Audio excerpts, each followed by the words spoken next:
diatur tidak sampai promosi harga awal sampai mainnya tidak kemakan daging sapi ya.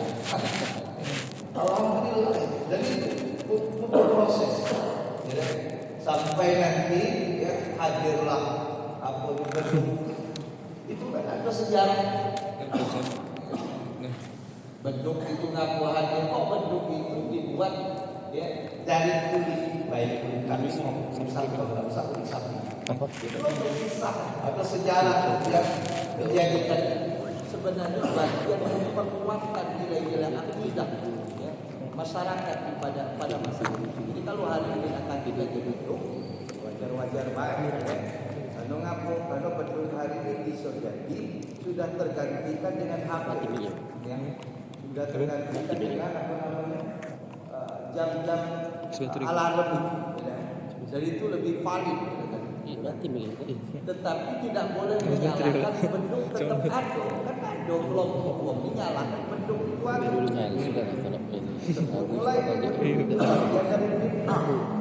lebih parah itu lama sesat itu parah. Tahu sejarah mama dalam ayat ya. Kalau yang paham tidak akan sampai segitu. Ini adalah bagian dari bagaimana nilai-nilai budaya di masyarakat bisa diislamisasikan oleh para ulama ini. Apa ada akun cukup 1000 masih kedengaran juga ya. yang di luar juga. Nah jadi itu cuma sekedar ngajak kita berpikir sedikit. Dan hal itu luar biasa. Di medsos itu hati-hati. Susah juga buat yang ke YouTube-nya. Menyebar lagi itu yang syariat yang nampak di mana. Ada lagi yang menyebar lagi pemberitaan atau sebuah pemahaman yang tidak nampak di mana. Ada. Jilawat. Wah itu tak boleh Sila kajian ya. Iya, sila kajian. Gaul ini cuma kapan malam dalam kumpul hubungan ini. Aku kalau yang agak ini dikit musyawarah agak ini dikit nyebutnya itu ngaji diri. Sembahyang nikah, ngumpul ngaji diri, subuh kesiangan. Ada yang ngomong kamu mana model kamu tidak dorlah kamu. Aku jawab makom kamu belum sampai. Lama. Dan itu diterima di tengah masyarakat banyak sempalan semacam itu. Hati-hati. Lebih parah lagi, diajak untuk kelakar lebih dalam. Mama itu kan punya juga ya dia cerita. Menagak kita tinggal di masjid. Ngampung kamu belum sampai di situ. Kejiwaannya bayar roh di apa namanya jasadnya tidak semayang, tapi rohnya semayang. Apa? Orang-orang yang berzakat. Jangan. Kiai kita zaman dingin, ulama-ulama kita zaman dingin tak pernah ngajarkan semacam itu. Masalah sholat tidak baca, fisik waruhan, jasa dan waruhan, nampak. Kalau maghrib itu sholat itu berangkat, tidak baca, paling kita berbeda paham, boleh tak sembahyang itu dewean, di rumahnya dia sembahyang, dia tidak pergi ke masjid, baca itu bahkan. Tapi kalau lah nyampaikan kami belum sampai kampungkan, kamu berbuat lebih baik. Kalau kami ngeluh, kami sudah sampai di sana. Sembahyang yang kita tunggu itu tujuan ingat kepada Allah. Hati kami dan ruh kami sudah sampai, sudah usul kepada Allah. Tapi berbeda. Dan itu hari ini diterima. Kalau ngaku selama ini kampung kami berjalan sembahyang, ketemu pemahaman semacam ini. Belajar, tidak. Ini bukan tak setuju. Aku cuma sekedar mengingatkan jangan sampai aja. Jadi ada di sisi lain menyalahkan apa yang sudah ada, yang bagus islamisasi. Ada di sisi lain menghilangkan sesuatu yang nampak, tetapi seolah-olah itu sudah dilakukan. Dan ini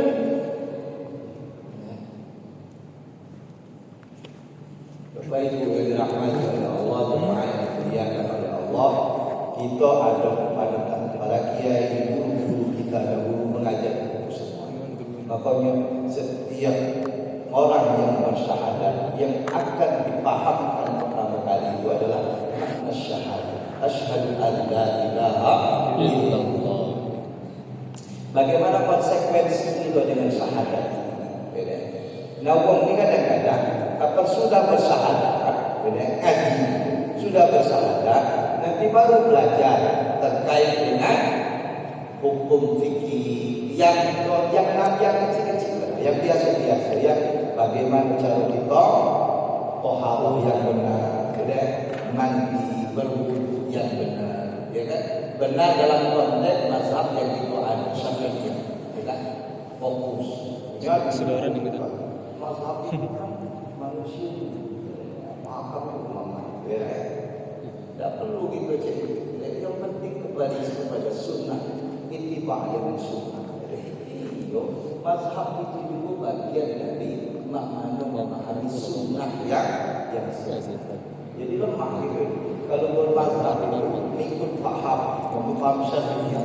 Amat karena sudah dikupas lalu. Bayu juga.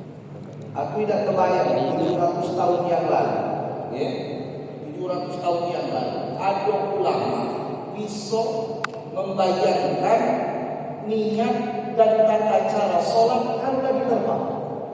700 tahun yang lalu mana ada pesawat, mana ada membaca terbang. Tapi ulama itu sudah sampai di Sumpah dan di fikih itu dibahas semua. Dan hari ini sudah kita nikmati. Kita kerana bawa mobil nyantai lagi tempat paling cepat sekitar 8 jam kan? Kalau tidak ngaji. Hari ini banyak dari Lembong ini sikok pergi ke Lanau, sikok berangkat umroh. Saling pegang telepon, insya Allah sama-sama sikok sampai di Lanau masih di Palembang, masih di Sumsel sinilah dengan jarak tempuh waktu yang sama. Sikok telepon sama tapi sudah beda tempat. Adanya di Saudi, di Mekah atau di Mekah. Dengan waktu yang sama. Ngapa itu? Karena kecepatan perjalanan. Nah, hukum fikih mengatur itu. Maaf, kalau 7 jam 8 jam menuju pesawat, ada beberapa waktu sholat yang harus kita lakukan. Nah, ulama itu sudah membahas bagaimana tata cara sholat di atas kendaraan. Maka kita nak menghukumkan sholat, harus sholat itu tawajuh, wajah kita itu, fisik kita ini tawajuh, menghadap kemana? Ke kiblat. Kemana? Kalau itu naik perahu kapal, dan tahu arah di mana gerak. Kemana untuk naik dibahas sekarang? Sudah ada, dan itu ada dalam fikih mazhab. Dan itu tidak ada pertentangan. Apa kalau perjalanan jauh itu jamak kosong atau jamak kan sudah dibahas. Maka dalam kondisi sakit juga boleh dan tidak sudah dibahas. Nikmat tinggal galak ngaji, tinggal kalau kita membahas. Maka kalau sholat sudah lama waktu lagi, maka belakang membahas bisa ditolong. Yang dah baca di foto itu kan utang. Utang sama siapa? Utang sama kita. Itu dah baca. Harus dibayar. Dia baca tak tahu. Dia utang yang minta nyawa. Ini sudah ada nyawa. Dia tak kenal. Nah, ini bahaya. Jemaah yang dimuliakan oleh Allah Subhanahu wa taala. Apa yang disampaikan masalah prolog awal yang disampaikan ini kondisi kita ini. Jadi kita harus menguatkan diri itu dalam ibadah. Maksudnya kita gabung insya-Allah sesuatu yang sudah diajarkan oleh para kiai, para guru kita, para ulama. Insya-Allah.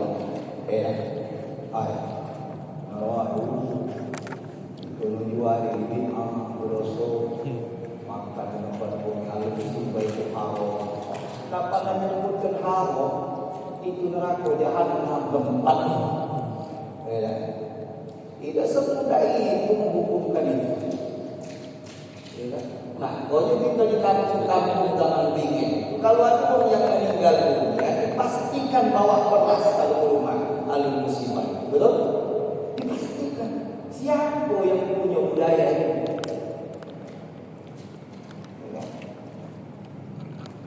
Maka kan dia dijelaskan ada lagi bahasa. Sehingga apa yang kita lakukan tidak. Jadi itu sudah dikupas tuntas habis oleh para ahli. Jadi jangan pakai gambar laut ujungnya nak kata lagi yang biasinan. Betul, ujar ngaku kembali ke sunnah, bukan kembali ke sunnah, makin banyak yang baca ngaji. Jadi kumpul tidak baca ngaji, apa dia nak digawaikan? Tidak baca tahlil, apa dia nak digawaikan? Goyang hari ini, mohon maaf, di komplek-komplek itu kan pada lucu. Waktu dia masih kecil-kecil dulu ngajinya baru tamat mikro, masuk SMP lah merasa besar gak lagi ngaji. Nah, begini, kapan begini tinggal di komplek bersama dia. Ada yang baru tamat mikro 1, ada yang baru tamat mikro 2, tamat mikro 1, tamat mikro. Itu tak lagi mengaji, tak lagi. Ada yang pindah rumah, kurang. Takkan nak ceritakan suruh dia pimpin yang ngapa dia tamat ikrar. Aku pun ikrar tu, aku ikrar suruh dia selesai. Suruh mimpin Yasin. Pas mimpin Yasin bagus. A'udzu billahi minasyaitonir rajim. Pesan di awal itu bagus. Jangan saling mendahului dia biasa. Dia namanya masih muda-muda kan? Modelnya itu. Bismillahirrahmanirrahim. Pasti tulisan Yasin itu tidak dibaca Yasin kan balik ke belakang. Apa dibaca Yasin kan modelnya itu. Karena kalau sampai baru Iqra 4 itu belum belajar maksimal. Ada huruf-huruf asli yang itu tidak dibaca. Ya kan? Kalau kita baca Al-Quran baru belajar tahu yang huruf hijaiyah itu dari buku. Kita huruf hijaiyah itu standar. Tidak pernah kita baca alif itu A. Tidak pernah. Kita baca alif itu A. Tidak pernah. Huruf hijaiyah itu kita baca aslinya alif. Hanya Allah yang mengetahui artinya. Setelah dia dikasih sakel di atas, ya, domah kasroh kan, baru bisa dibaca. Mainnya kalau belajar udah langsung alif itu langsung A. Iya. Masih ayat setelahnya. Ba besok, kan? Tak besok. Huruf jim dulu kita nyebutnya jim, tidak jam.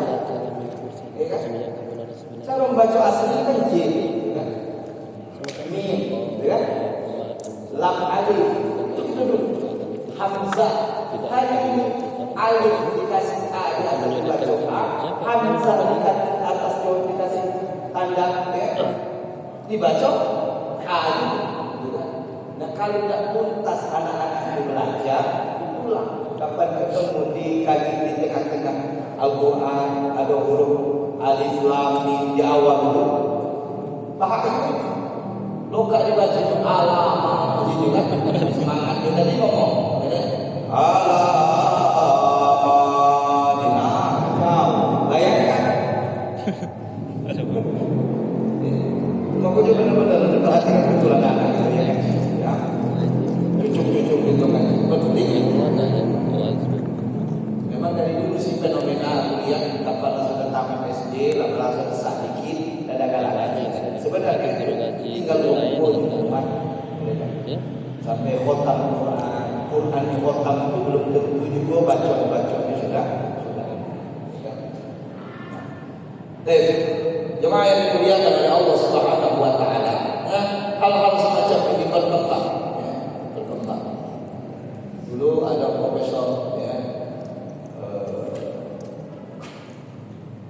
almarhum sudah ya, UIN ya, Profesor Jalal itu nyebut ya, di perkotaan itu Nanti akan hadir gerakan-gerakan, ya kan?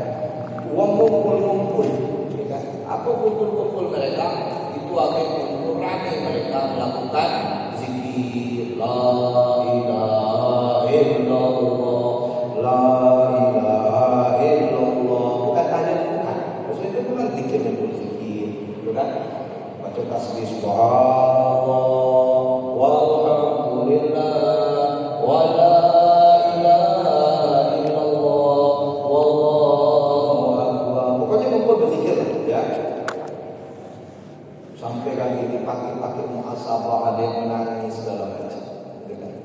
Dan apa beliau sampaikan atau Prof Jalal itu, ini hadir karena aku.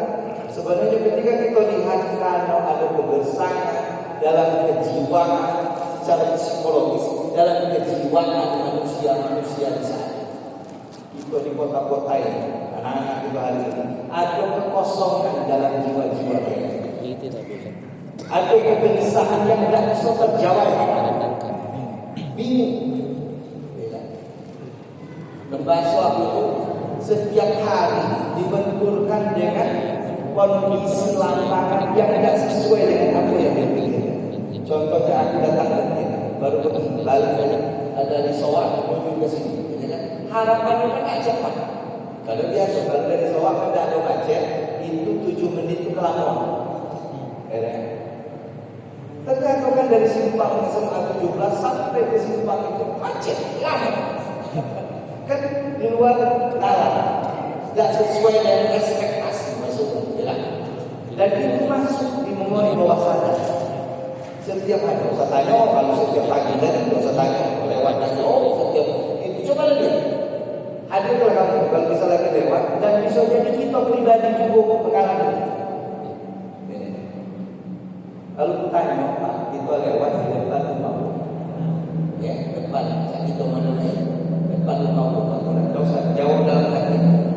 Apalah alasan kamu nak lewat, tiba-tiba mobil uang dari rumah itu atau motor uang dari rumah itu mati.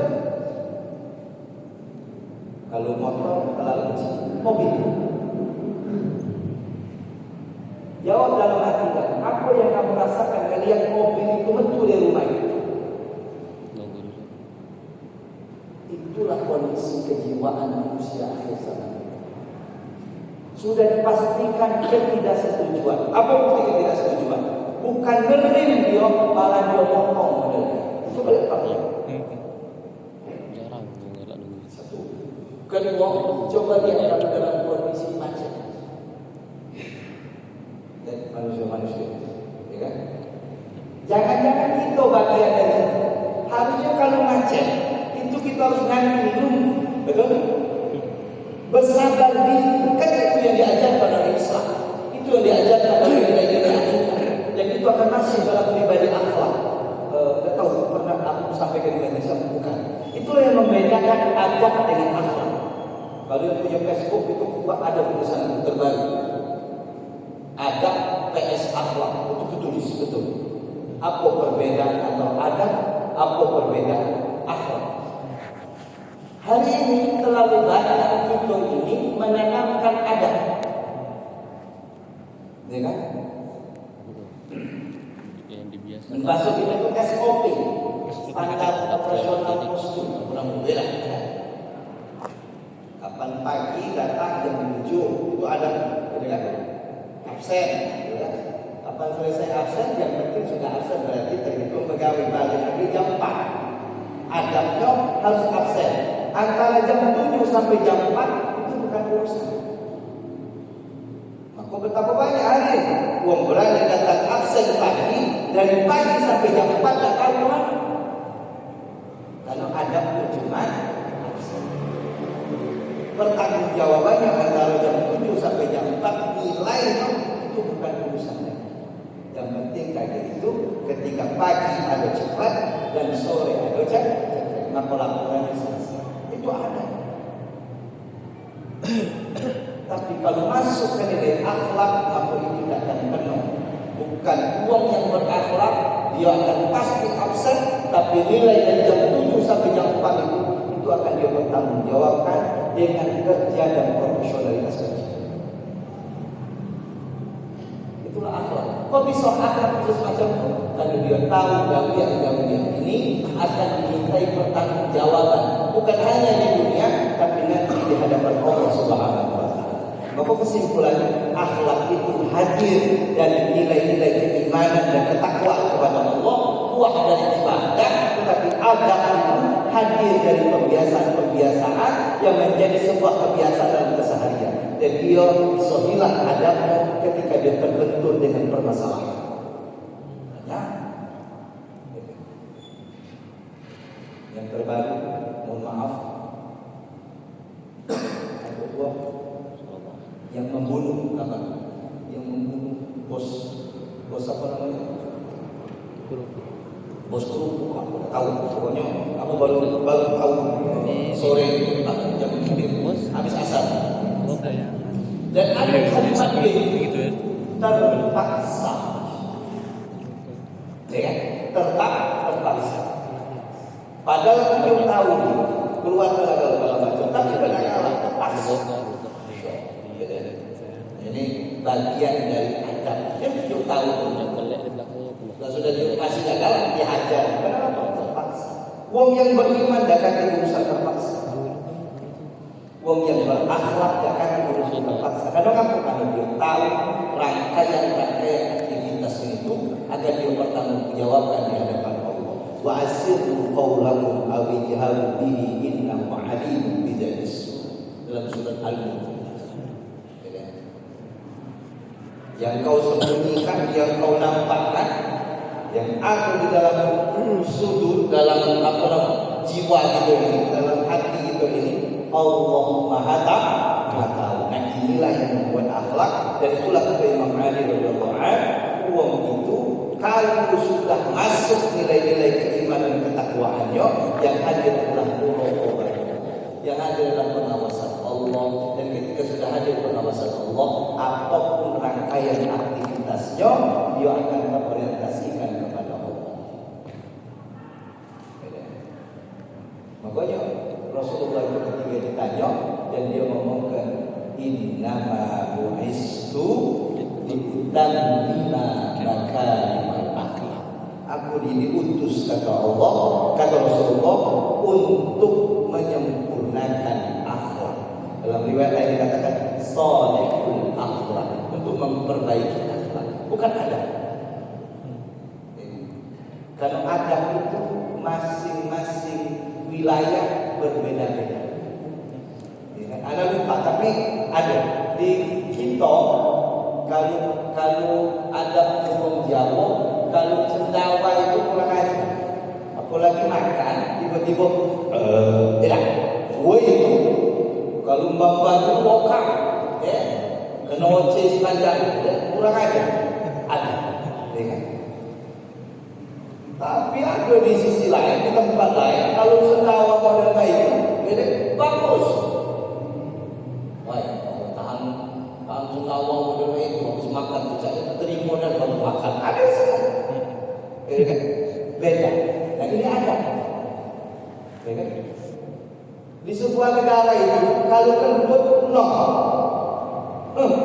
Oh, ini kan kita wajib makan sehat kau ini. Kita jangan mencoba kentut dah. Bapak ingkas itu ada. Tapi akhlak di mana tempat, insya Allah sama. Karena apa? Karena dia adalah buah dari nilai-nilai ibadah, nilai-nilai keimanan kepada Allah.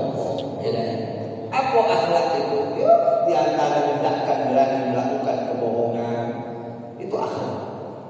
Ya. Betapa banyak orang yang beradab itu luar biasa, laporan sempurna, ya, diaudit lewat, itu beradab. Tapi ada tak nilai kebohongan di dalamnya? Tak ketemu yang tahu nilai-nilai itu bohong, dia dan beberapa orang yang sama-sama pembohong. Ya kan? Ada. Tapi kalau orang yang berakhlak tak berani, karena satu saja dia lakukan kebohongan, maka kebohongan itu akan minta tutupi dengan kebohongan. Maka dalam sebuah ungkapan Rasulullah mengatakan, "Ra'suz zulum al-kadzdzab." pangkal dari sebuah dosa itu adalah bohong. Hati-hati. Kalau bohong dengan bohong rumah, jangan. Kalau bohong sekali tutup terus. Bohong dengan anak, pokoknya bohong dengan siapa? Hari ini kalau banyak kebohongan. Tapi kalau bahasa kita ngomong sekali itu, hati dia selalu tahu beda. Hati ni ya. Nak minta jenguk di depan gua, minta dia omongkan gerok, nak minta omong gua hebat, minta omong gua, pokoknya segala, tapi mengorbankan rasul. Menjadi para psikolog paling tak lemah. Yang paling lemah itu adalah hidup dengan kondisi itu yang sebenarnya. Karena apa? Karena tidak akan memberikan beban. Dan jemaah yang dimuliakan oleh Allah Subhanahu wa taala, anak menyampaikan ini sebenarnya karena kegelisahan. Kegelisahan kondisi hari. Kalau lu banyak bertemu di tengah-tengah masyarakat, dia macam-macam. Makanya memang sudah di akhir zaman. Kondisi coba. Kalau kita tengok media medsos, ya Allah sakit itu. Beda.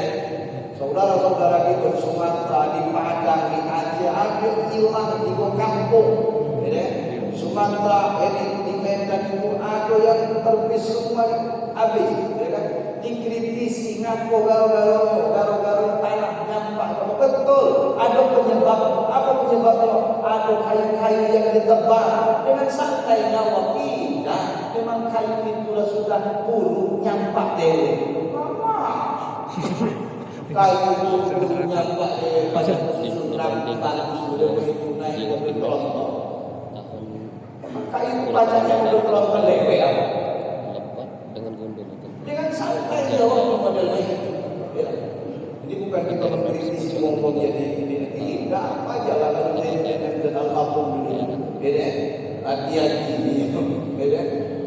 Kalau orang yang amanah, yang berakhlak tadi, dititipi amanah, ngurusi hutang, maka dia pasti menjaga hutang, bukan menjadi mafia hutang. Kalau disuruh ngurus pertanian, dia pasti menjaga nilai-nilai pertanian, bukan menjadi mafia hutang. Kadang bukan sekali lagi akhlak, dan akhlak itu ada dari nilai-nilai iman. Jadi ayatku, jemaah yang dimuliakan oleh Allah Subhanahu wa taala. Jadi hari ini nanti Allah tampakkan. Pokoknya persiapkan anak-anak kita dengan nilai-nilai akhlak ini. Apa Allah sebut? Walau anna aman wa taqwa la fatahna 'alaihim barakatin minas sama'i wal ardi. Andaikan penduduk kampung itu sebuah peradaban beriman, bertakwa kepada Allah. Iman dan takwa akan menghadirkan akhlak. La fatahna 'alaihim barakatin minas sama'i wal ardi. Kalau mengaji nang sorok itu kan ada langit, ada harta tauhid, pasti bukakan keberkah, pasti. Salah cuma dua, iman dan takwa. Kalau iman itu yakin dengan apa yang sudah kita pahami, dari nilai-nilai keilmuan kita terkait dengan nilai-nilai Islam, iman kita kepada bahwasanya kebohongan itu akan menghantarkan keburukan, bahwasanya kejujuran itu akan menghantarkan kebaikan. Inna sidqa yahdi ila al-birri wa inna al-birra yahdi ila al-jannah. Kata Rasul, sungguh kejujuran itu pasti membawa kepada kebaikan, dan kebaikan itu pasti akan membawa kepada surga. Surga dalam tanda kutip ketenangan, surga dalam tanda kutip kebahagiaan, surga dalam tanda kutip keberkahan. Aku dia bunyi dewe.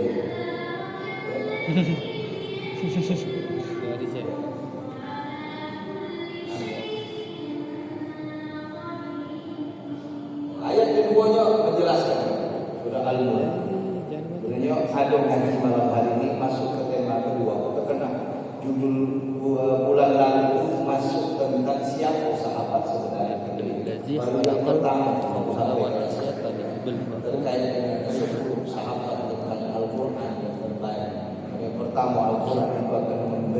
kabar kepada kita, memberikan petunjuk, memberikan arah dalam kehidupan kita. Dalam surah Al-Isra Allah sebut, Inna hadzal Qur'an yahdi lillati hiya aqwam wa yubashshirul mu'minina alladhina ya'maluna as-shalihat anna lahum ajran kabira. Itu terkait dengan bagaimana Al-Quran ini, kalau kita dekat dengan Al-Quran ini, dia akan menjadi petunjuk yang lurus. Dia akan mengarahkan rangkaian-rangkaian kehidupan kita. Al-Quran seluruhnya. Jadi kalau kita dekat dengan Al-Quran, lama dekat dengan Al-Quran, bukan bicaranya baca, ya kan? Itu masalah bacanya bukan belajar, dikit-dikit jadi, ya kan? Karena Rasulullah SAW juga memberikan penyemangat. Apa kata Rasulullah? Ya. Yaqra'ul Qur'an wa huwa yatatattab. Siapa yang membaca Al-Quran dan dia dalam kondisi terbata-bata, susah maksudnya. Ya. Susah dia baca Al-Quran.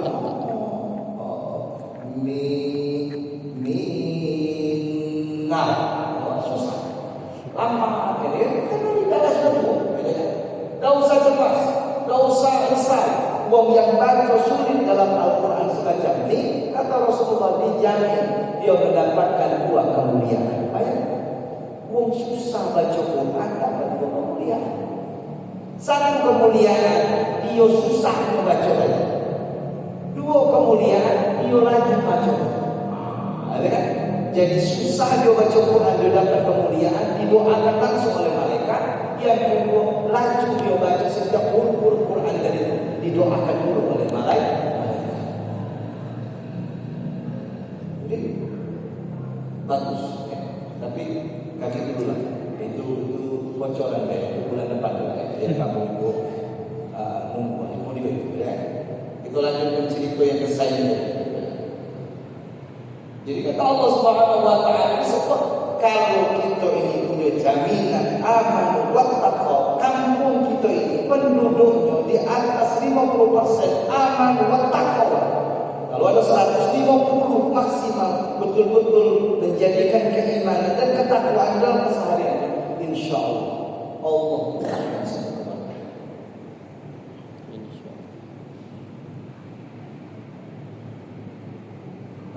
Beberapa hari yang lewat, aku datang ke salah satu kiai.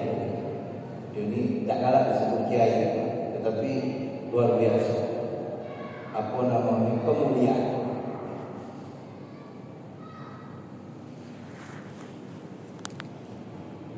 Aku cerita tentang kondisi masalah di bahasa. Kalau curhat itu boleh, tetapi pada uang yang tepat, sehingga dia memuatkan dan memberikan bahasa uang zaman uang tua dulu itu memberikan pembelajaran kepada kita. Jadi kalimat dia tidak panjang, tapi pulangnya itu lama, sampai 2-3 hari kita bisa menerjemahkan apa yang disampaikan oleh kiai. Ya. Kalau mama dulu ngajari aku, berani kalau kau tu bercewek, ya, ketemu dengan cewek itu, nah habis waktu itu. Belum 3 menit lagi. Hah? 3 menit lagi. 5 menit. 5 menit. Kata mama aku dulu, kalau kau tu bercewek aku, kau usah baca itu bercerita dengan cewek. Jadi kau tunjuk dia sepatah, kau balik. Kalau dia baca menerjemahkan kata kau sepatah tadi, besok kau ketemu atau minggu depan kau tanya apa dia pahami. Benar dalam memori otak kau, bagus tu. Kau tak main ni aja. Mulai dari paket pulsa habis, beda waktu habis, beda apa main ni aja. Kemaksiatan saja kau. Tak jadi dulu, jangan kacau lah. Kalau dalam bingung di konflik pada dia, luar biasa. Kata singkat dan bisa diterjemahkan, ya, bermakna. Ya. Kalau bahasa kami di konflik dulu, ya, kalau nak ngobrol tunjuk tahu, ya. Ibarat perahu ini nak ditambah ke di mana tambahan. Dalam bingung kepada dia itu pakai isyarat. Ya. Mainnya ada lagi isyarat-isyarat. Bahkan mohon maaf, kadang-kadang tidak berakhlak lagi. Baik, jemaah yang dimuliakan oleh Allah Subhanahu wa taala, maka syaratnya cuma iman dan bertakwa, maka Allah jamin kehidupan itu akan penuh dengan keberkahan. Bukan hanya keberkahan dari langit, keberkahan dari bumi pun akan Allah keluarkan. Bukan hanya dari bumi yang dikeluarkan oleh Allah, tetapi juga yang sudah ada ini pun membawa ketenangan dalam kehidupan. Maka hari ini ayo kita evaluasi, akankah sholat kita menandakan ketenangan pada kita? Akankah zikir kita bisa menahan lidah kita, membuat orang menjadi tidak nyaman? Jangan-jangan sholat yang kita lakukan selama ini bukan mendapatkan kenikmatan di hadapan Allah, tetapi membuat kecanggungan kita, bahkan membuat kita angkuh di hadapan Allah. Sesungguhnya sholat itu tanha 'anil fahsya'i wal munkar. Sholat yang kita lakukan harus mencegah perbuatan keji dan munkar. Tapi betapa banyak aku sholat, ada sholat membuat sendal awal, aku pilih, aku tidak masjid kita ini dah, bukan masjid buang itu, kapan banget tadi lagi sudah, panik. Bahkan nak bila menjadi ada yang berjumpa ini apa namanya, kena CCTV, melok semayang.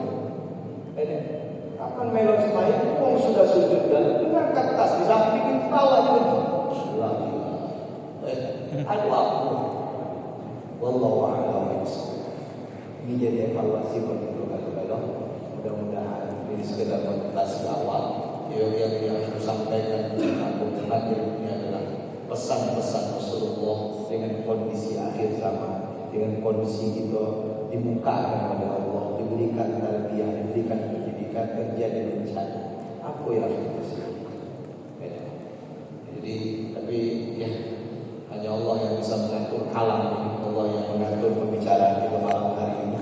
Mudah-mudahan apa yang kita bahas malam hari ini, apa yang kita ceritakan malam hari ini, semuanya tidak lain adalah bagian dari evaluasi untuk kita dalam kita semakin lurus, langkah-langkah kita semakin terorientasikan untuk mencari keridhaan Allah Subhanahu wa taala. Amin ya rabbal alamin. Subhanallahumma wa bihamdika asyhadu an la ilaha illa anta astaghfiruka wa atubu ilaik. Mohon maaf atas segala kekurangannya, kebenaran murni datang dari Allah, sisi dan Allah datang dari kekurangan pribadi. Pada Allah mari kita mengampun sama kita, mari kita saling berbaik sangka dan saling memaafkan. Aku qouli hadza wa astaghfirullah. Assalamualaikum warahmatullahi